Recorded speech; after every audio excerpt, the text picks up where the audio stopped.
बहुजन समाज में जन्मे सभी महापुरुषों के चरणों में श्रद्धा सुमन अर्पित करते हुए जो आज लगातार 5 मार्च से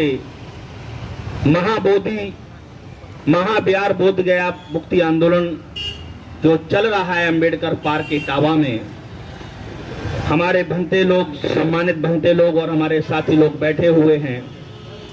साथियों, ये बात आज ही नहीं है। 15 अगस्त 1947 को एक अंग्रेज नाम का विदेशी भारत छोड़कर गया था और ब्राह्मण नाम के विदेशी के हाथ में सत्ता सौंप कर गया था।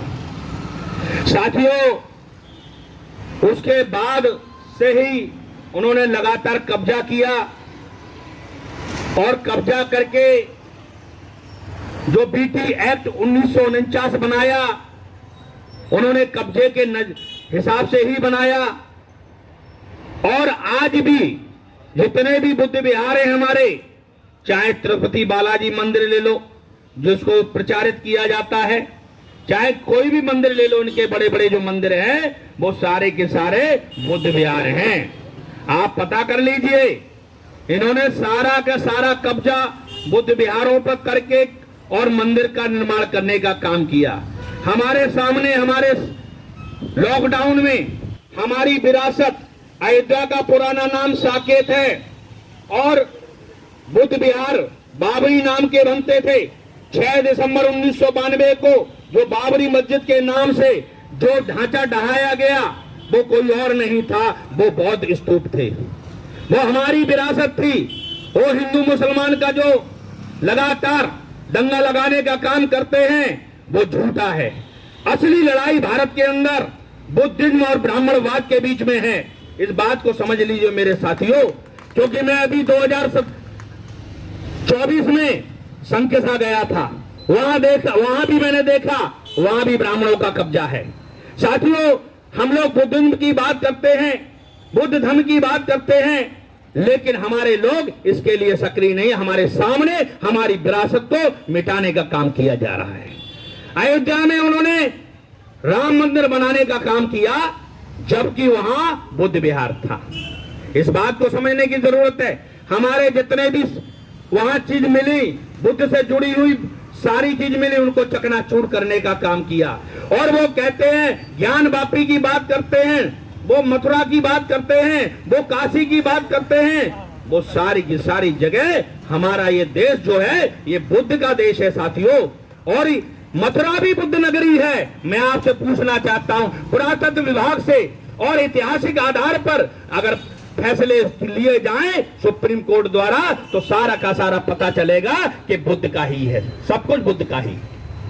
कनिष्क, बौद्ध राजा कनिष्क की नगरी है मथुरा, कोई और नहीं है। जो हमारे लोगों को गुमराह करके वो भी कब्जा करने का काम कर रहे हैं। साथियों, इस बात से जाग जाओ, आने वाले समय में वो लगातार जो 2014 से बीजेपी सरकार केंद्र में आई है, वो लगातार बंच ऑफ थॉट जो किताब है, जो क्या नाम है, MS गोलवलकर जो द्वितीय सरसंघचालक थे, उनकी लिखी हुई किताब है। उसमें लिखा है स्पष्ट कि चंद लोगों के हाथों में देश की सारी व्यवस्था दे दो और बाकी लोगों को इस देश में दीर्घकालीन तक गुलाम बना दो। साथियों, उसी पर काम हो रहा है। ये निजीकरण का मामला है, ये कोई और मामला नहीं है। ये निजीकरण का मामला केवल और केवल ब्राह्मणी षड्यंत्र है जो हमारे लोगों को गुलाम बनाने का काम चल रहा है। हम लोग कहते हैं बुद्ध विहार, हमारी तो किसी भी व्यवस्था पर हमारा कब्जा नहीं। आप दे गए जिस तरीके से उन्होंने एक्ट बनाया, अरे किसी भी धर्म को ले लीजिए, अब आर्टिकल 25 से लेकर 28 तक भारत के संविधान में धार्मिक आजादी है, धार्मिक स्वतंत्रता है। क्या उस आधार पर इन बौद्धिस्ट लोगों को, हमारे लोगों को, क्या वो आजादी है? क्या हमारे बौद्ध विहारों पर हमारे लोगों का कब्जा है? नहीं है, क्योंकि कब्जा ब्राह्मणों का है। मैं आपको फिर बता रहा हूं, ये ब्राह्मण विदेशी है, अंग्रेज भी विदेशी थे, मुगल भी विदेशी थे, ये ब्राह्मण भी विदेशी हैं। ये यूरेशिया के रहने वाले, इनके पुरखे यूरेशिया के रहने वाले, सोच लो, समझ लो।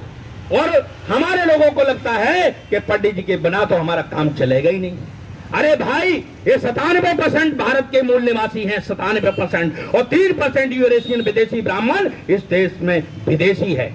इस बात को समझ लीजिए। उन्होंने कब्जा करके रखा है, पूरी तरह से कब्जा कर रखा है। वो संविधान को नहीं मान रहे। सुप्रीम कोर्ट के मुख्य न्यायाधीश संविधान के विरोध में जाकर फैसले देते हैं, चाहे वो राम मंदिर का मामला हो। आपने देखा होगा, सुप्रीम कोर्ट के मुख्य न्यायाधीश से पूछा गया कि किस आधार पर दिया गया, तो उन्होंने कहा आइए आस्था के आधार पर दिया है। साथियों, फैसला ऐतिहासिक और पुरातात्विक आधार पर होता तो वो फैसला संविधान सम्मत होता।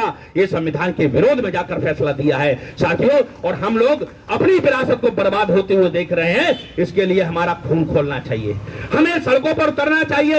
ये बुद्ध का देश है, ये बुद्ध में भारत है। इसको बुद्ध में भारत बनाने के लिए, फिर से बनाने के लिए, ये 3% यूरेशियन विदेशी ब्राह्मणों को इस देश से कब्जा छुड़ाने के लिए हमें आंदोलन करना पड़ेगा। जिसके लिए अंग्रेजों के लिए खिलाफ हम लोगों ने आंदोलन किया था, उसी तरीके से ब्राह्मणों के लिए खिलाफ भी हमको आंदोलन करना पड़ेगा आने वाले समय में, क्योंकि ये संवैधानिक पद पर बैठते हुए भी ये संविधान के विरोध में फैसले देते हैं। आपने देखा होगा, अभी बीजेपी के लोगों ने वो लगातार कह रहे थे कि 400 पार हो जाएंगी तो हम संविधान बदल देंगे। आपके सामने सारी बातें। उसके बाद उन्होंने 400 पार नहीं हुए तो क्या हुआ, तो उन्होंने याचिका दायर करवाई सुप्रीम कोर्ट में।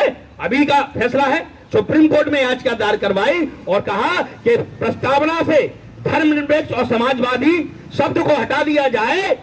तो मतलब समझ रहे हो उसका मतलब, ये धार्मिक देश यानी कि ब्राह्मणों जो हिंदू राष्ट्र की बात करते हैं वो हिंदू राष्ट्र बनाना नहीं चाहते। हमारे लोगों को लगता है, ओबीसी SC ST के लोगों को, कि ये हिंदू। इस वीडियो को लाइक करें, हमारे चैनल को सब्सक्राइब करें और बेल आइकन जरूर प्रेस करें हमारी न्यू वीडियो सबसे पहले देखने के लिए।